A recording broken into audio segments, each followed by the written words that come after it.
நம்முடைய பிதாவாகிய தேவனாலும் கர்த்தராகிய இயேசு கிறிஸ்துவினாலும் கிருபையும் இரக்கமும் சமாதானமும் உங்கள் ஒவ்வொருவருக்கும் உண்டாவதாக. இந்த வேளையிலும் ஷான் மினிஸ்ட்ரி சார்பிலே கிருபை நேரம் நிகழ்ச்சிக்கு உங்களை வரவேற்பதிலே நான் மிக்க மகிழ்ச்சி அடைகிறேன். நாம் ஆண்டுடைய வார்த்தையை தியானிக்கும் முன்பதாக இயேசுவை நோக்கி பார்த்து நாம் ஜெபிக்கலாமா? நாம் ஜெபிக்கலாம். ஆவியினால் நான் பிறந்து விட்டேன், ஊழியத்துக்காய் நான் உயிர் வாழ்வேன், நான் உயிர் வாழ்வேன், நான் உயிர் வாழ்வேன்.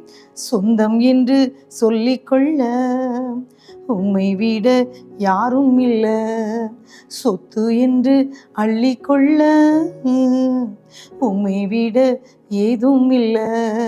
இயேசுவே இயேசுவே எல்லாம் இயேசுவே, இயேசுவே இயேசுவே எல்லாம் இயேசுவே.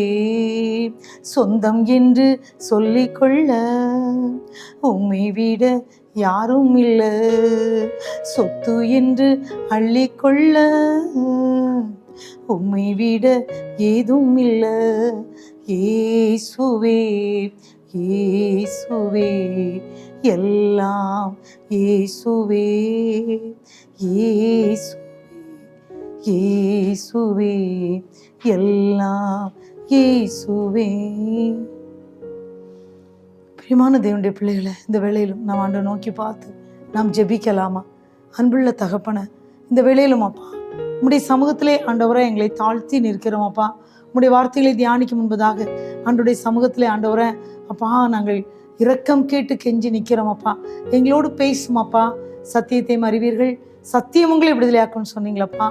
ஆண்டவரை இந்த வேளையிலும் ஆண்டவரை நாங்கள் தியானிக்கிற வார்த்தைகள் ஆண்டவரை கேட்கிற உம்முடைய ஒவ்வொரு பிள்ளைகளுக்கும் பிரயோஜனமாக இருக்கும்படியா இந்த நேரத்தை நீர் ஆசீர்வதித்து தரும்படியா ஈசப்பாவுடைய அன்பு கரத்திலே கொடுத்து நாங்கள் ஜெபிக்கிறோம்.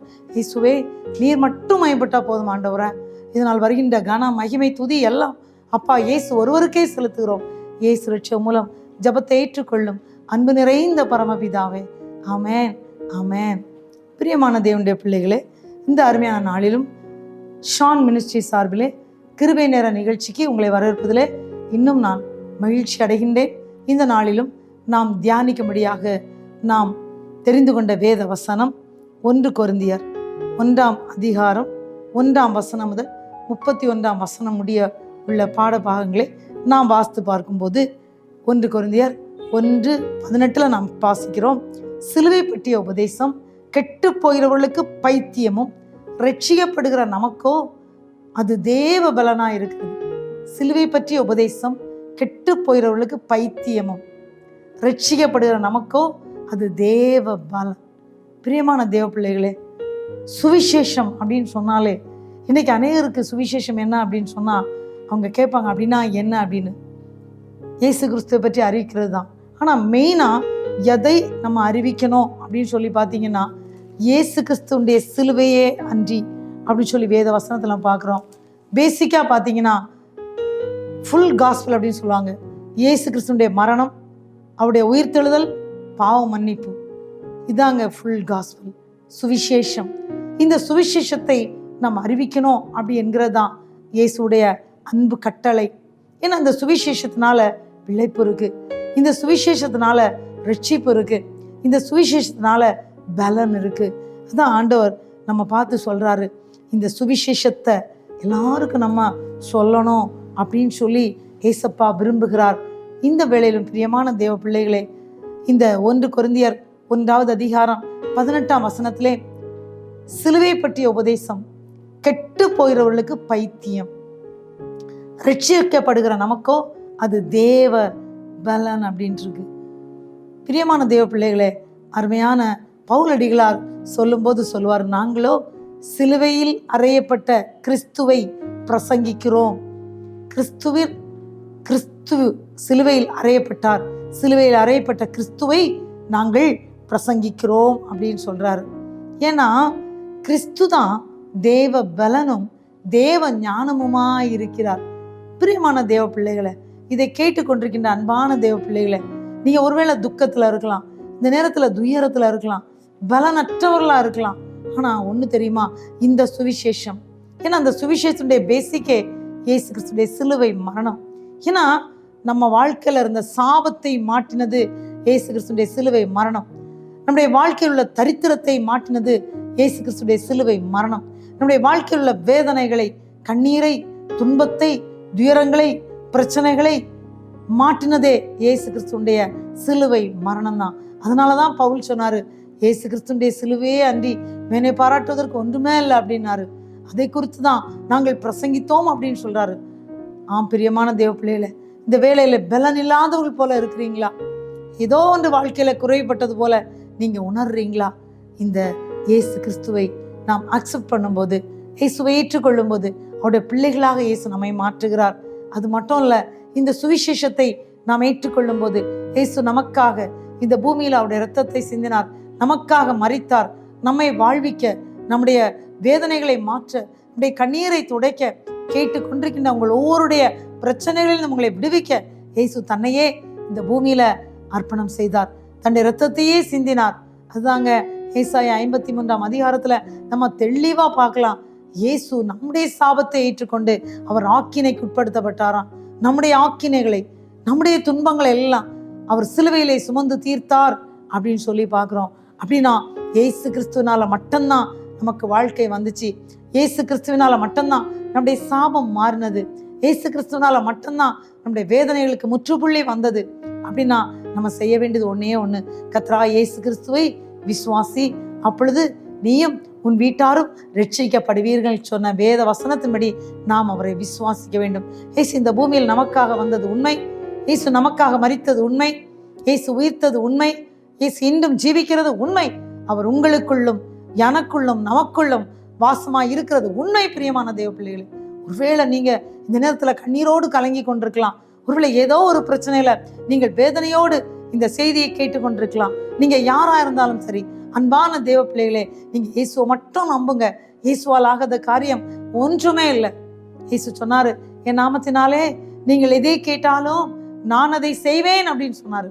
ஆம் பிரியமான தேவ பிள்ளைகளே, இயேசுவை நோக்கி பாருங்க, இயேசுவை நோக்கி கூப்பிடுங்க, இயேசுவை நம்புங்க. நம்புங்க, அவர் நமக்காக மரித்தது உண்மை என்பதை நம்புங்க.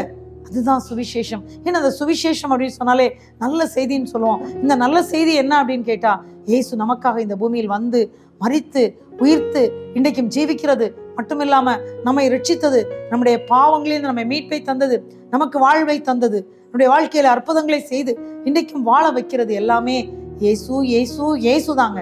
இயேசு நல்லவர். அதனாலதான் இந்த வேளையிலும் நம்ம ஆண்டவருக்காக இந்த வார்த்தைகளை நாம் தியானித்து கொண்டிருக்க இயேசு நமக்கு இந்த ஒரு வாக்கியத்தை கொடுத்தார். பிரியமான தேவ பிள்ளைகளே, அவர் என்ன சொன்னார் தெரியுமா? 1 கொரிந்தியர் 1ஆம் அதிகாரம் 7ஆம் வசனத்துல படிக்கிறோம், அப்படியே நீங்கள் யாதொரு வரத்திலும் குறைவில்லாதவர்களாய் நம்முடைய கர்த்தராகிய இயேசு கிறிஸ்து வெளிப்படுவதற்கு காத்திருங்கள், காத்திருங்கள்.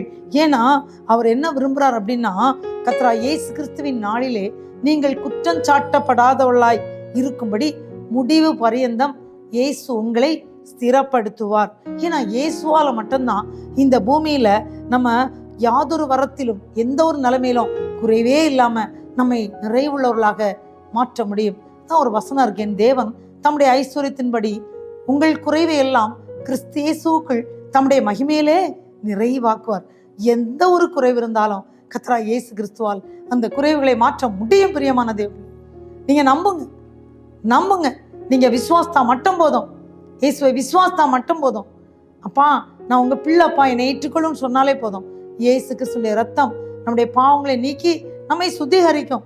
இயேசுடைய ரத்தத்தால் மட்டும்தான் மீட்பு உண்டு, இயேசுவால் மட்டும்தான் நமக்கு வாழ்க்கை உண்டு. பிரியமான தேவ பிள்ளைகளே, வேதனையோடு இருக்கீங்களா? நீங்க சேருது ஒன்னே ஒண்ணுதான், இயேசுவை நோக்கி பாருங்க. உங்க முகங்களை இயேசு பிரகாசிப்பிக்க பண்ணுவார். இயேசுவே என்று கூப்பிடுங்க. இயேசுவால் ஆகாத காரியம் ஒன்று கூட இல்லை. ஏன்னா ஆண்டவர் நம்மகிட்ட ஒரு முக்கியமான ஒரு சில காரியங்களை எதிர்பார்க்கிறார். இன்றைக்கு அநேகருடைய வாழ்க்கையில இயேசுவை பிடிக்கும், பைபிள் படிப்பாங்க, ஜெபிப்பாங்க, ஆலயத்துக்கு போவாங்க. ஆனா என்ன தெரியுமா ஒரு காரியம் என்னன்னு வாசிக்கிறேன் கேளுங்க. 1 கொரிந்தியர் 1ஆம் அதிகாரம் 10ஆம் வசனத்துல இருக்கு, நீங்கள் எல்லாரும் ஒரே காரியத்தை பேசணும் அப்படின்னு ஆண்டவர் விரும்புறாரு. இன்னைக்கு பூமியில பார்க்கும்போது ஒரு வீட்டுக்குள்ள கூட அந்த ஒரு மனது இல்லை. பேரண்ட்ஸாக இருக்கட்டும், பிள்ளைகளாக இருக்கட்டும், தாய் தகப்பன்கள் மத்தியில் அவங்க பார்க்கும்போது அந்த குடும்பத்தில் ஒரு மனம் இல்லாத போது அங்கு பிரிவினைகள் வருகிறது. ஆனால் இயேசு எதை சொல்ல விரும்புகிறார்? இயேசு நமக்காக மரித்தது உண்மை, இயேசு ஜீவனோடு இருக்கிறது உண்மை, அவர் நமக்காக தன்னுடைய இரத்தத்தை சிந்தி நம்மை மீட்டது உண்மை. அப்படின்னா அதை விசுவாசிக்கும் போது நம்முடைய வீட்டுக்குள்ள ஒரே காரியத்தை பேசணும். இன்னைக்கு நிறைய வீடுகளில் ஒரே காரியத்தை பேசுறது இல்லை. அவங்க எல்லாரும் சேர்ந்து ஒரு நல்ல முடிவு எடுப்பாங்க, ஆனால் யாராவது ஒருத்தவங்க வந்து சொல்லுவாங்க இது வேண்டாம் அப்படின்னு சொல்லும்போது அந்த குடும்பத்துக்குள்ள கூச்சல், குழப்பம், கண்ணீர். இன்னைக்கு நிறைய ஆண்டவரை அறிந்த குடும்பங்களுக்குள்ள கூட அந்த ஒரே காரியத்தை பேசவில்லை. பிரியமான தேவ பிள்ளைகளே, முதலாவது நாம் ஒரே காரியத்தை பேச பழகி கொள்வோம். இரண்டாவது என்னன்னு பார்த்தீங்கன்னா, பிரிவினைகள் இல்லாமல் ஏக மனதும் ஏக யோசனையும் உள்ளவங்களா இருக்கணுமா? பிரிவினைகளே இருக்கக்கூடாதான். கொஞ்சம் உங்களே நீங்க சிந்தித்து பாருங்க. உங்க வீட்டுல நீங்க பிரிவினைகள் இல்லாம இருக்கிறீங்களா? உங்க குடும்பத்துல பிரச்சனையே இல்லையா? ஏக மனதும் ஏக யோசனை உடையவர்களா தான் நீங்க உங்க வீட்டுல எல்லா காரியங்களையும் செய்றீங்களா? நீங்க உங்களே ஒரு கேள்வி கேட்டு பாருங்க. வீட்டுக்குள்ள ஒற்றுமை இருக்கிறதா? இன்னைக்கு அநேக குடும்பங்கள் சொல்லுவாங்க, எங்க வீட்டுல சமாதானமே இல்லை, எங்க வீட்டுல சந்தோஷமே இல்லை, எப்போதும் எங்க வீட்டுல கண்ணீரும் பிரச்சனையுமா இருக்கு. பிரியமான தேவ பிள்ளைகளே, நீங்க ஏக மனதும் ஏக யோசனையும் உள்ளவங்களா இருந்தீங்கன்னா உங்க வீட்டுக்குள்ள பிரிவினையே வராதுங்க. இன்னைக்கு அநேகர் வீட்டுக்குள்ள பிரிவினைக்கு காரணம் என்ன தெரியுமா? அந்த வீட்டுக்குள்ள ஒரே காரியத்தை பேசவும் மாட்டாங்க. ஏக மனதும் ஏக யோசனையும் இருக்கவே இருக்காதுங்க. அதனாலதான் இன்னைக்கு நிறைய குடும்பங்கள்ல பிரச்சனை, போராட்டம், கண்ணீர். இந்த நாள்ல ஒரு தீர்மானம் எடுக்கலாமா? இயேசுவே என்னை மாற்றுங்க ஆண்டவரே. ஏன்னா இயேசு நமக்காக மரித்தார், ஜீவிக்கிறார். இயேசு நமக்காக சிலுவையிலே தன்னையே அர்ப்பணித்தார். சிலுவை என்றாலே அது சாபத்திற்குரியது. சாபமானவர்களை தான் அந்த சிலுவையில அறைவாங்க. ஆனா இயேசு கிறிஸ்து தன்னையே இந்த முழு மனுக்குலத்திற்காக சாபமாக அவர் அர்ப்பணித்தார் என்று நம்ம பார்க்கிறோம். அவருடைய அந்த அர்ப்பணிப்பினால தான் இன்றைக்கு நீங்களும் நானும் பேசிட்டு இருக்கோம், செயல்பட்டு கொண்டிருக்கிறோம். அப்புறம் இயேசு கிறிஸ்துவினால நாம் வாழ்வு பெற்றோம். அப்புறம் எதுக்கு வீட்டுக்குள்ள சண்டை? எதனால வீட்டுக்குள்ள பிரிவினை? எதனால ஒரு யோசனை ஏக யோசனையா இல்லை? எதனால வீட்டுக்குள்ள பிரிவினை? ஒரே மனது இல்லை. ஒரு தீர்மானம் எடுப்போமா? இதெல்லாம் ஒரே காரியத்தை பேச பழகுவோம். ரெண்டாவது, ஒரே யோசனை உள்ளவங்களா இருப்போம். ஏக யோசனை, பிரிவினையே வராதுங்க. இன்னைக்கு வீடுகளுக்குள்ள பிரிவினைகள் வர்றதுதான் இன்னைக்கு அநேக குடும்பத்துல வியாதிக்கு காரணம். பிரிவினைகள் வருகிறதுனால அநேக குடும்பத்துல எப்ப பார்த்தாலும் கண்ணீரும் துன்பமும் துயரமும், அவங்க தானாகவே வியாதிக்கு உட்பட்டுறாங்க. பிரியமான தேவ பிள்ளைகளே, கொஞ்சம் உங்களே நீங்க கேள்வி கேட்டு பார்ப்பீங்களா? நீங்க உண்மையாகவே வீட்டுக்குள்ள ஒரே சிந்தியா இருக்கிறீங்களா? ஒரே மனதா இருக்கிறீங்களா? இயேசு அதைத்தான் விரும்புகிறாரு.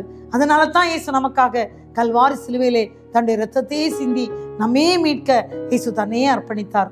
ஒரு கணம் சிந்திச்சு பார்ப்பீங்களா?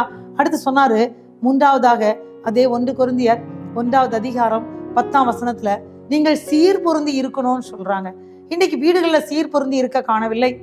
பிள்ளைகள் அவங்க விருப்பம் போல வாழ்றாங்க. வாலிப பிள்ளைகள் அவங்க விருப்பம் போல இருக்கிறாங்க.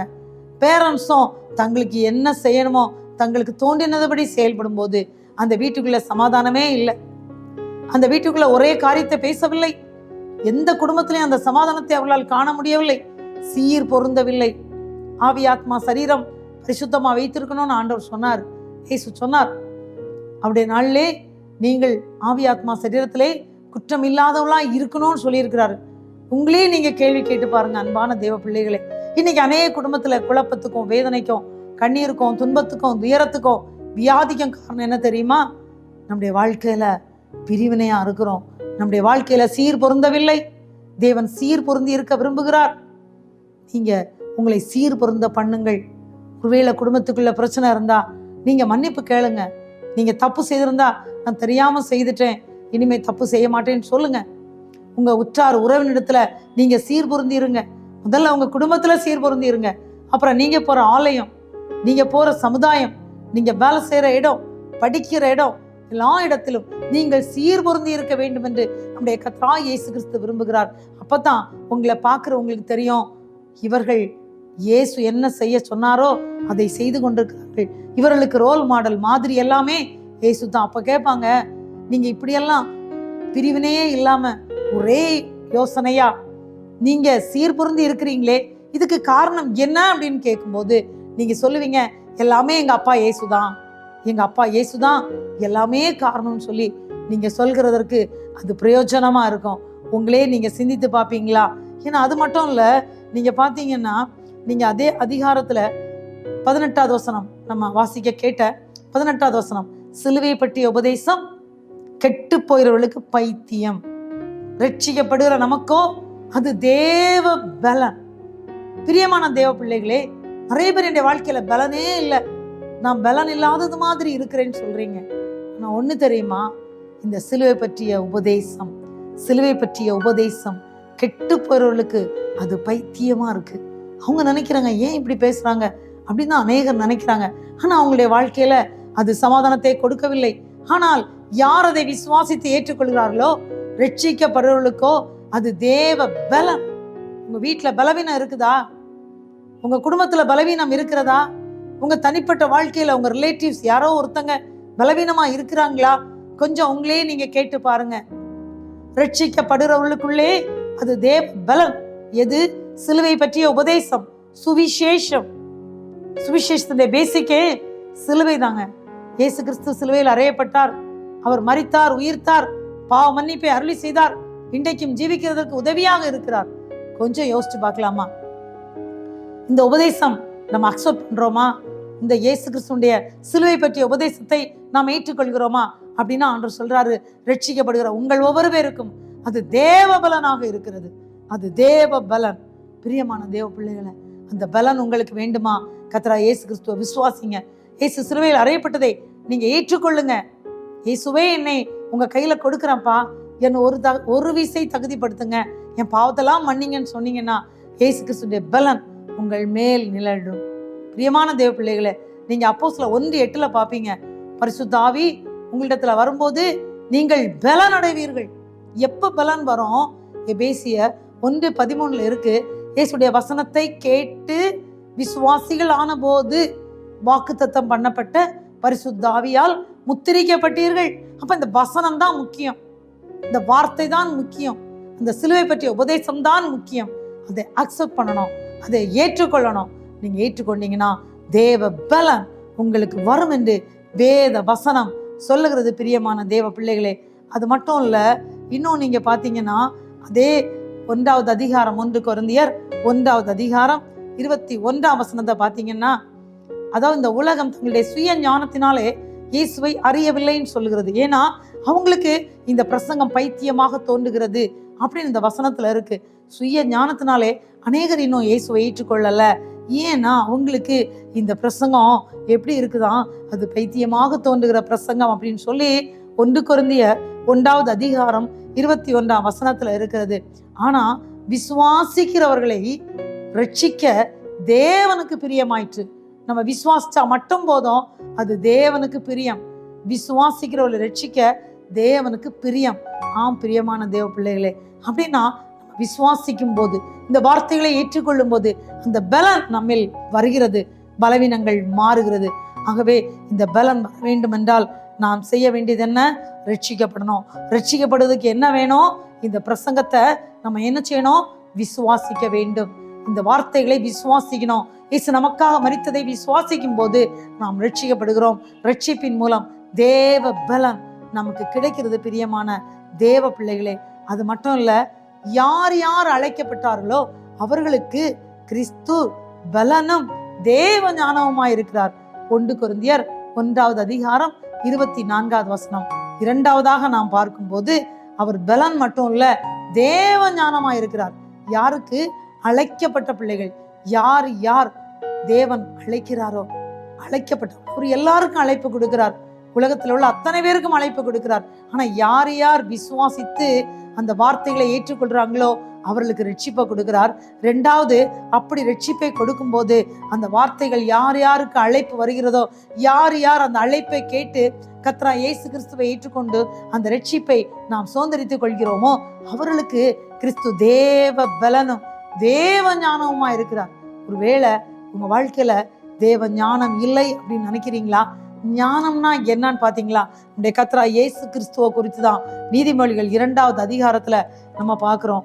நீதிமொழிகள் 2வது அதிகாரம் 1, 2, 3 வசனங்களை நீங்க படிச்சு பார்த்தீங்கன்னா மிக தெளிவாக கூறப்பட்டுள்ளது. பிரியமான தேவ பிள்ளைகளே, ஏன்னா இன்றைக்கு அநேகருடைய வாழ்க்கையில கர்த்தருக்கு பயப்படுகிற பயம் இல்லை. அதனால ஞானமாகிய கர்த்தராகிய இயேசு கிறிஸ்துவை தெரிந்து கொள்ள முடியல. ஆனால் பிரியமான தேவ பிள்ளைகளே, நம்மோடு ஆண்டவர் பேசி கொண்டிருக்கிறார். நீதிமொழிகள் 2வது அதிகாரம், நீதிமொழிகள் 2, 1, 2, 3வது வசனங்களை நான் படிக்கிறேன். அதில் என்ன இருக்குன்னா, என் மகனே, நீ உன் செவியை ஞானத்திற்கு சாய்த்து உன் இருதயத்தை புத்திக்கு அமைய பண்ணும் பொருட்டு நீ என் வார்த்தைகளை ஏற்றுக்கொண்டு என் கட்டளைகளை உன்னிடத்தில் பத்திரப்படுத்தி ஞானத்தை வாயென்று கூப்பிட்டு புத்தியை சத்தமிட்டு அழைத்து அதை வெள்ளியை போல் நாடி புதையலை தேடுகிறது போல் தேடுவாயாகில். 5ஆம் வசனம், அப்பொழுது கர்த்தருக்கு பயப்படுதல் இன்னதென்று நீ உணர்ந்து தேவனை அறியும் அறிவை கண்டடைவாய். பிரியமான தேவ பிள்ளைகளை பார்த்தீங்களா, அது வார்த்தைகளை ஏற்றுக்கொள்ளும் போது அந்த வார்த்தைகளை பத்திரப்படுத்தும்படி சொல்றாரு. அப்படின்னா அவர் சொல்றாரு, கர்த்தர் ஞானத்தை தருகிறார். ஞானமாகிய கர்த்தர் இயேசு கிறிஸ்து நம்மோடு கூட இருக்கிறார். அவர் நம்மோடு கூட இருக்கிறத நாம் உணர்ந்து கொள்ள முடியும். பிரியமான தேவ பிள்ளைகளே, கர்த்தர் இயேசு கிறிஸ்து நீங்கள் விசுவாசிக்கும் போது, அவரை ஏற்றுக்கொள்ளும் போது நமக்கு ரட்சிப்பை கொடுக்கிறார். அந்த ரட்சிப்பு நமக்கு தேவ பலனாக மாறுகிறது. அந்த தேவ பலன் தேவ ஞானமாக, தேவ பலனாக நம்முடைய வாழ்க்கையிலே அழைக்கப்பட்ட ஒவ்வொரு பிள்ளைகளுக்கும் அது மாறுகிறதை நாம் பார்க்கிறோம். பிரியமான தேவ பிள்ளைகளே, தேவனால் அழைக்கப்பட்ட ஒவ்வொரு பேருக்கும் பாருங்க, இந்த சுவிசேஷம், சிலுவையில் அறையப்பட்ட இயேசு கிறிஸ்துவை குறித்து பிரசங்கிக்கப்பட்ட அந்த சுவிசேஷம் தேவ பலனாகவும் தேவ ஞானமாகவும் இருக்கிறது. நீங்கள் அழைக்கப்பட்டது உண்மைதான் பிரியமான தேவ பிள்ளைகளே. அதனால தான் இந்த வார்த்தையை நீங்க அப்படியே கேட்டு இயேசுபாட்ட ஜெபம் பண்ணிட்டே இருக்கிறீங்க. இயேசு உங்களை நேசிக்கிறார். உங்களுடைய வாழ்க்கையில அவர் தேவ பலனாக இருக்கிறார். உங்களுடைய வாழ்க்கையில அவர் தேவ ஞானமாக இருக்கிறார். ஏன்னா நீங்க அழைக்கப்பட்டவர்கள். அது மட்டும் இல்ல, இன்னும் நீங்க பாத்தீங்கன்னா 27வது வசனம், 1 கொரிந்தியர் 1வது அதிகாரம் 27வது வசனம் வாசிக்கிறேன். ஞானிகளை வெட்கப்படுத்தும்படி தேவன் உலகத்தில் பைத்தியமானவைகளை தெரிந்து கொண்டார். பலமுள்ளவைகளை வெட்கப்படுத்தும்படி தேவன் உலகத்தில் பலவீனமானவைகளை தெரிந்து கொண்டார். அப்படின்னா நம்ம எல்லாம் யாரு? பைத்தியமானவர்களா மட்டும்தான் இருந்திருக்கிறோம். நம்ம யாரா? உலகத்தில் பலவீனர்களா இருந்திருக்கிறோம். ஆனால் தேவன் நம்மை தெரிந்து கொண்டார். தேவன் உங்களை தெரிந்து கொண்டார். அதனால தான் இன்றைக்கு அவர் சொல்றாரு, பாருங்க, உள்ளவைகளை அவமாக்கும்படிக்கு உலகத்தில் இழிவானவைகளையும் அற்பமாய் எண்ணப்பட்டவர்களையும் இல்லாதவைகளையும் தேவன் தெரிந்து கொண்டார். பார்த்தீங்களா, எவ்வளவு அழகான வசனம் இல்ல? நம்மை தேவன் எப்படி தெரிந்து கொண்டார். நம்ம நினைச்சோம், நானே ஒரு மாதிரி இருக்கிறேன், யாருக்குமே நான் யூஸ் இல்லை அப்படின்னு நினைக்கிறீங்களா? ஆனா ஆண்டவர் சொல்றாரு, உங்களைத்தான் தேவன் தெரிந்து கொண்டாராம். அடுத்து சொல்றாராம், எனக்கு தான் பலமே இல்லையே, நான் எப்பவும் பலவீனனா இருக்கிறேனே, என்னை எப்படி அவர் தெரிந்து கொள்ள முடியும்னு. ஆனா ஆண்டவர் சொல்றாரு, பாருங்க, பலமுள்ளவைகளை அவமாக்கும்படிக்கு பாருங்க பலவீனமானவர்களை தேவன் தெரிந்து கொள்கிறார். பாருங்க, பலமுள்ளவைகளை வெட்கப்படுத்தும்படிக்கு தேவன் உலகத்தில் பலவீனமானவைகளை தெரிந்து கொள்கிறார். நீங்கள் தேவனால் தெரிந்து கொள்ளப்பட்ட பிள்ளைகள். நீங்க ஒருவேளை பலவீன பாண்டங்களா இருக்கலாம். ஆண்டவர் உங்களுடைய பலவீனங்களை அவர் மாற்றுகிறார். அவர் உங்களை தெரிந்து கொள்கிறார். ஏன்னா மாம்சமான எவனும், வசனம் சொல்லுகிறது, 1 கொரிந்தியர் 1வது அதிகாரம் 29வது வசனம், மாம்சமான எவனும் தேவனுக்கு முன்பாக பெருமை பாராட்டாதபடி அப்படி செய்தார். ஏன்னா மேன்மை பாராட்டுகிறவன் கர்த்தரை குறித்தே மேன்மை பாராட்டணும்னு சொன்னாரு. இன்னைக்கு அநேகர் எப்படின்னா தங்களை குறித்து மேன்மை பாராட்டுறது தான் அவங்களுக்கு ரொம்ப பிடிக்கும். அன்று சொன்னாரு, கர்த்தரா இயேசு கிறிஸ்துவை அறிந்து உணர்ந்திருக்கிறதை குறித்தே நீ மேன்மை பாராட்டுன்னு சொன்னாரு. அது மட்டும் இல்ல, மனுஷனாகிய நம்மை குறித்து மேன்மை பாராட்டக்கூடாது. நாம் கர்த்தரா இயேசு கிறிஸ்துவை அறிந்து உணர்ந்திருக்கிறதை குறித்தே மேன்மை பாராட்டணும். அப்படின்னா நாம் கர்த்தரால் தெரிந்து கொள்ளப்பட்டது உண்மை, கர்த்தரால் அழைக்கப்பட்டது உண்மை, அவருடைய வார்த்தைகளை ஏற்றுக்கொண்டது உண்மை, கர்த்தரா இயேசு கிறிஸ்துவின் சிலுவையின் வசனத்தை நாம் ஏற்றுக்கொண்டதுனால இன்றைக்கு நம்மை பலமுள்ளவர்களாக மாற்றி இருக்கிறார். நம்மை இல்லாதவர்களாக இருந்த நம்மை இருக்கிறவர்களாக, நம்முடைய வாழ்க்கையில ஆசீர்வாதத்தை நாம் காண்கிறவர்களாக மாற்றி இருக்கிறார். நம்ம யாருமே நம்ம யூஸ்லெஸ் சொன்னாங்க. ஆனா தேவன் நம்மை தெரிந்தெடுத்திருக்கின்றார். உங்க ஒவ்வொருவரையும் தெரிந்தெடுத்திருக்கிறார். ஏன்னா மாம்சமான யாவரும் தேவனுக்கு முன்பாக பெருமை பாராட்டாதபடி கர்த்தரா இயேசு கிறிஸ்துவை நாம் அறிந்து உணர்ந்திருக்கிறதை குறித்தே நாம் மேன்மை பாராட்ட வேண்டும் என்று கர்த்தரா இயேசு கிறிஸ்து விரும்புகிறார். நாம் இப்பொழுது இயேசுவை நோக்கி பார்த்து ஜெபிக்கலாமா? அப்பா இயேசுவே, அப்பா நீர் என்னை தெரிந்து கொண்டிருக்கிறீங்க, நன்றி ஆண்டவரே. நான் உம்மை ஏற்றுக்கொண்டதுனால ரட்சிப்பை தந்தீங்க, நான் உங்களை விசுவாசத்தினால ரட்சிப்பை தந்து உங்க பலத்தை தந்தீங்க, என்னை சீர்படுத்தி என்னை வாழும்படியா என்னுடைய வாழ்க்கையிலே நான் தவறான காரியத்தை செய்யக்கூடாது, ஒரே காரியத்தை பேசணும், ஏக மனதும் ஏக யோசனை உள்ளவங்களா எங்க குடும்பத்துல நாங்க இருக்கணும்னு சொல்லித்தான் எங்களை தெரிந்தெடுத்திருக்கீங்கப்பா. நீர் எங்களை தெரிந்து கொண்டதற்காக நன்றி இயேசுவே. நாங்களும் இயேசுவே கர்த்தராகிய இயேசு கிறிஸ்துவை குறித்தே மட்டும்தான் நாங்க மேன்மை பாராட்டணும்ப்பா, எங்களை குறித்து மேன்மை பாராட்டக்கூடாதுப்பா, எங்களை மன்னிங்கன்னு சொல்லி எல்லாரும் இயேசுடைய அன்பு கரத்துல அர்ப்பணித்து ஜெபிப்பீங்களா? அன்புள்ள இயேசு சுவாமி, இந்த அருமையான வேலைக்காக உங்களுக்கு நன்றி செலுத்துறோமப்பா. உமக்கு ஸ்தோத்திரங்களை ஏறெடுக்கிறோம். அன்பான நம்முடைய பிள்ளைகளுக்கு அன்பான வார்த்தைகளை ஆண்டவரை பேசும்படியான கிருபை செய்தீங்கப்பா. சிலுவை பற்றிய உபதேசம் கெட்டு போயவர்களுக்கு பைத்தியமும், ரட்சிக்கப்படுற நமக்கோ அது தேவ பலனா இருக்குன்னு சொல்ல சொன்னீங்களா ஆண்டவரை. இந்த வார்த்தை பிள்ளைகளோடு நீங்க பேசுனீங்களா ஆண்டவரை. அந்த பலனான வார்த்தையை யார் யார் ஆண்டவரே ஏற்றுக்கொள்கிறார்களோ அவர்களுக்குள்ளே நீ ரட்சிப்பை அளிக்கிறீங்க, தேவ பலனை கொடுக்குறீங்க, ஞானமா இருக்கிறீங்க, கிருபையை கொடுக்குறீங்க ஆண்டவரே, பலமுள்ளவர்களாக மாற்றுறீங்க ஆண்டவரை. நீ தெரிந்து கொள்றீங்கப்பா, நீங்க அழைத்தவரப்பா, நீர் உண்மை உள்ளவர். பிள்ளைகளுக்கு உங்க கிஃப்டை கொடுத்து மட்டுமாக நடத்தினீங்களே, உங்களுக்கு நன்றி செலுத்துறோமப்பா. கேட்ட ஒவ்வொரு பிள்ளைகளையும் ஆண்டவரே நீர் பலப்படுத்துவீராக. கண்ணீரோடு கவலையோடு துன்பத்தோடு துயரத்தோடு உள்ள பிள்ளைகள் உண்டு ஆண்டவரை. ஒவ்வொரு பேரையும் தேவன் ஆசீர்வதிக்கும்படியா, கண்ணீரை துடைக்கும்படியா, யார் யார் இந்த வேளையிலும் ஆண்டவரை இந்த டிவியை பார்த்து கொண்டு இருக்கும் போதே கண்ணீரோடு இயேசுவே என்னுடைய வாழ்க்கையில இருக்கிற பலவீனங்கள் மாறட்டும்ப்பா, என் குடும்பத்துல இருக்க கண்ணீர் மறைந்து போகட்டும் சொல்லி ஜெபிக்கிறாங்களோ அவருடைய வாழ்க்கையிலே இந்த நேரத்திலும் இயேசுடைய அற்புத வல்லமை கடந்து வரும்படியா, எல்லா தடைகளும் மறைந்து போகும்படியா, ஒவ்வொரு குடும்பங்களும் மெய்யாகவே கர்த்தரை கண்டோம் என்று சொல்லத்தக்கதாக இந்த வேளையிலும் கண்ணீரோடு ஜெபிக்கிற ஒவ்வொரு பிள்ளைகளுடைய வாழ்க்கையிலும் என் இயேசு அற்புதத்தை செய்யும்படியா, தடைகளை மாற்றும்படியா இயேசுடைய அன்பு கரத்திலே கொடுத்து நாங்கள் ஜெபிக்கிறோம். இயேசுவே நீங்க மட்டும் மயம்பட்டா போதும் ஆண்டவரை, கடமையை மட்டும்தான் செய்தோம் ஆண்டவரை. அப்பிரயோஜனமான ஊழியக்காரங்கப்பா, நீங்க மட்டும் மயப்படணும்ப்பா. எடுத்து பயன்படுத்த போறதற்காக நன்றி ஆண்டவரை. ஒவ்வொரு பிள்ளைகளையும் பயன்படுத்த போறதற்காக நன்றி. ஒவ்வொரு குடும்பங்களிலும் சமாதானத்தை கொடுக்கறதற்காக நன்றி. இதனால் வந்த கன மகிமை துதி எல்லாம் அப்பா இயேசு ஒருவருக்கே செலுத்துகிறோம். இயேசு லட்சமுள்ள ஜெபத்தை ஏற்றுக்கொள்ளும் அன்பு நிறைந்த பரமபிதாவே. ஆமேன் ஆமேன். என் ஆத்மாவே கர்த்தரை ஸ்தோத்ரி, என் முழுலமே அவருடைய பரிசுத்த நாமத்தை ஸ்தோத்ரி. என் ஆத்மாவே கர்த்தரை ஸ்தோத்ரி, கர்த்தர் செய்த சகல உபகாரங்களை மறவாதே. ஆமேன். நம்முடைய கர்த்தராகிய இயேசு கிறிஸ்துவினுடைய கிருபையும், நம்முடைய பிதாவாகிய தேவனுடைய அன்பும், பரிசுத்த ஆவியானுடைய ஐக்கியம் அன்பும் இன்று மீண்டும் சதா காலங்களிலும் உங்கள் அனைவரோடும் கூட தங்கி இருப்பதாக. ஆமேன் ஆமேன். God bless you. தேவன் தாமே உங்கள் ஒவ்வொரு பேரையும் அளவில்லாமல் ஆசீர்வதிப்பாராக. ஆமேன். God bless you.